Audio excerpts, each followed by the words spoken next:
Вітаю вас на фотовиставці «Віктор Гурняк. Дорога з Майдану». Завдяки дружині Віктора, Ірі та його колегам, фотожурналістам, маємо можливість поділитись з вами авторськими роботами від Євромайдану до АТО. When the war started and the first warriors were moved to the east, there was a situation in which there was very little supply for them. They basically went there with what they had and a gun issued by a Ukrainian government. And Viktor was one of the first people to organize some help, very small amount of help to 13 of volunteer soldiers at first, and then this initiative kind of grew a lot bigger, and he was able to help people in 2 battalions actually. And one of his first interesting stories that surfaced about that period was that he and his dad and his one other friend had to go to purchase helmets in Italy. So they took a minibus and they drove to Italy, and they were buying them from some guy off of the road that they had a place to meet with him and his wife. They took 550 helmets from him, packed him in the minivan. And this man, after they paid him and they were leaving, he said that, you know, you be careful traveling with that around Europe, and just as long as you make it to Hungary, after that you should be okay. And that's how they smuggled 550 helmets into Ukraine, because you actually cannot travel with that many helmets. And you also cannot enter Ukraine with that many, which, you know, they just sort of did it and didn't think about it twice. But they saved lives of very many people with that. I didn't know Viktor, but after being asked to speak here tonight, I researched him and what he has done.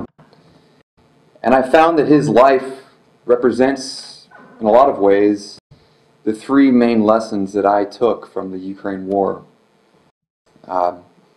Viktor was 27 years old when he was killed in Lugansk, near Lugansk, while trying to transport wounded soldiers. He was killed more than a month after the ceasefire was signed in Minsk, which in theory put an end to the fighting. And because of this, I think his death represents one of the most fundamental truths that I discovered in Ukraine. It's a real war. Not skirmishes or battles or little gunfights. It's a war, with a capital W.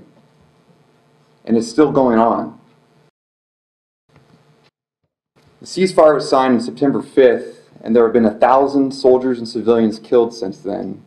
That's a third of the conflict's total casualties, averaging about 13 a day. And just this Tuesday, a bus carrying 13 civilians was hit by a rocket near Donetsk, killing 13. There's daily battles at the Donetsk airport, and Russia continues to send tanks, weapons, and soldiers into Ukraine, continuing the war and the bloodshed. When I first got to Ukraine, I have to admit I didn't know nearly enough about the country. I went there on somewhat of a last-minute decision. But I sensed that the world wasn't getting the truth about what was happening. And when I got there, I found out that I was right. My first impression of Ukraine was when I first got to Kyiv. I put my bags down at the Hotel Ukraine and went out and walked around the Maidan. And there were still bullet holes in the ground where snipers had shot down protesters. And there were still burn marks on the stone floor of the Maidan where protesters lit tires to provide smoke screens from the snipers who were gunning down civilians, men, women, young students, just out there protesting for their freedom. And while I was walking around, I heard an American voice, which stands out from the rest for me because I don't speak any Ukrainian. And I heard this young man say, "Freedom is not free." And as a former special operations pilot who's been to war as a pilot, but as a combatant, I had always heard that expression, you fight for freedom. But my time in Ukraine was different than my time in Iraq and Afghanistan, because people in Ukraine were fighting for their freedom. They were fighting for democracy, their future, their own country, their lives. Кожен наш крок, кожне наше дихання приближує нашу перемогу. І ще сьогодні мені хочеться сказати одну річ. Коли вбивають французів, тужить увесь світ. А коли вбивають українців, весь світ давно вже до цього звик. Чому так відбувається?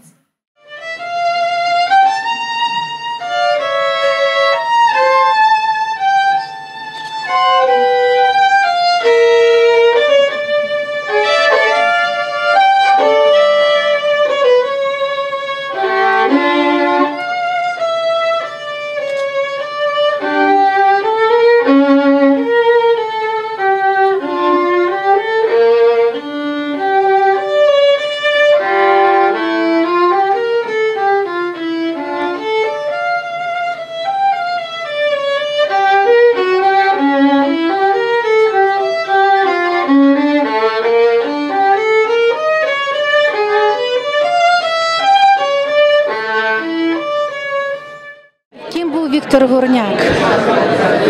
Безперечно, це є герой, це є син України і це є син Львова, міста, в якому я народилася.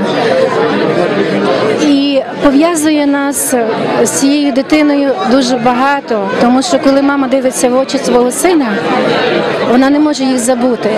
І коли ви переглянете відео, які залишилися з живим Віктором, ми віримо, що він посеред нас, він не відійшов, тому що ті очі назавжди залишаються з вами, вони вас супроводжують, вони до вас говорять, ви бачите їх навіть уночі. Я була дуже приємно вражена, на мене то мало велике враження, навіть ті два інтерв'ю, які були, і особливо коли Нолан Пітерсон говорив, що він погодився, американець, який був в Україні, який цілком інакше це все бачить, ніж ми. Фотографії висять в Києві.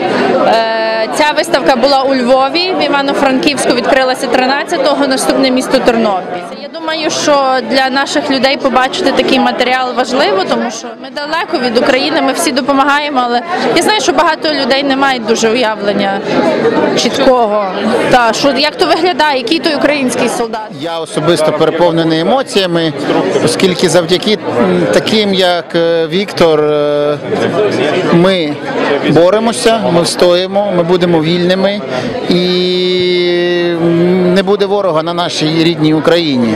Сьогоднішня зустріч в Вашингтоні президента США Барака Обами з прем'єр-міністром Великобританії Девідом Кемероном, де обидва лідери підтвердили налаштованість, якщо потрібно, навіть посилити санкції та інші заходи проти Росії, в разі, якщо Росія не буде дотримуватися Мінських домовленостей. Honestly, my parents are from a tiny country in Africa that went through a similar fight for independence for 30 years, and it was the same sort of, people were students, people were doctors, people were ordinary citizens, and they just dropped everything and they went because that's what they were fighting for. They were fighting for their independence, and so I feel a special connection. I feel a very special connection to this struggle. As a journalist and as an observer, you have to reflect what is happening, but there's a part of your humanity that you need to take care of, and to help somebody who is wounded to do something, especially if you have a connection to those people. Ми тут, знаєте, маємо добре життя, все у нас добре, а наші однолітки там воюють і отаке з ними стається. Так що, наші друзі багато, там брати наші. Дуже важко почувати себе безсильними, тому що як би не було, ми тут, вони там, ми чим можемо допомагаємо, але по суті ми нічим не допомагаємо, тому що ми тут. І все, що ми можемо, це приходити на такі івенти, підтримувати їх. Хотілося б їх живими підтримувати, але, на жаль, таке стається, що ми приходимо вже після того, як з тими щось сталося. насправді дуже вражена виставкою цією. Я, звичайно, знала історію героя, але побачивши його роботи і побачивши його на екрані, і взагалі про людей, які його знали персонально, і як вони про нього говорили, з яким взагалі захватом, просто розумієш насправді, що ця людина прожила і скільки вона насправді віддала. Я скажу одне, звичайно, коли ти дивишся на всі його фотографії, отак от з двох боків, і ти просто бачиш, що люди переживають. Звичайно, це і дуже вражаюче, це має зачепити кожного українця.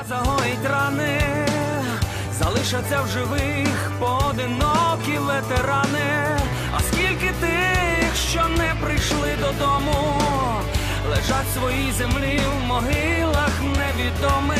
Поволі наші сили тануть, і всі ми знаємо, що в цій війні з чужими поки що програємо. Хай перемоги наші порівняно малі, та головне, що наш народ лишився на своїй землі. Ніхто не знає, хто я, ніхто не знає, де я. Тіла загинуть, житиме ідея, а наші душі тут, в рідних просторах, волинських лісах, карпатських горах.